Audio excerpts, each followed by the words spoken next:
السلام عليكم ورحمة الله وبركاته. ازيكم عاملين ايه؟ اهلا بيكم بعد انقطاع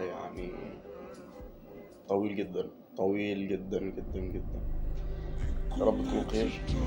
الفيديو ده انا مش هتكلم فيه عن حاجة، بس هتكلم عن حاجة شخصية، وهي الفترة الأخيرة، خصوصا فترة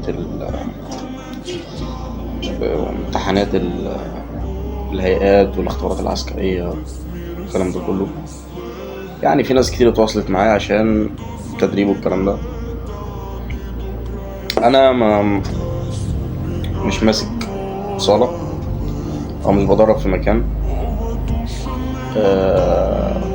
يعني الحمد لله بفضل ربنا سبحانه وتعالى ناس كتير وناس معرفهاش والله كانت بتخش تاني على الصفحة: انت بتمرن فين عشان نجيلك؟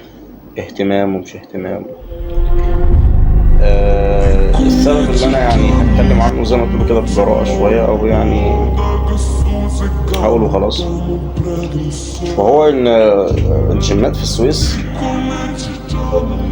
مرتبات، لا يعني مرتبات صعبة يا جماعة، مرتبات صعبة. انا مش عايز اطلع على مدرب، انا الحمد لله مدرب ومش مستني رأي حد فيا، بس انا ما سافرتش وخدت شهادات عشان تيجي تقول لي شغل 8 ساعات و7 ساعات ب2000 جنيه، وفي اماكن المفروض ان هي اماكن كويسة يعني.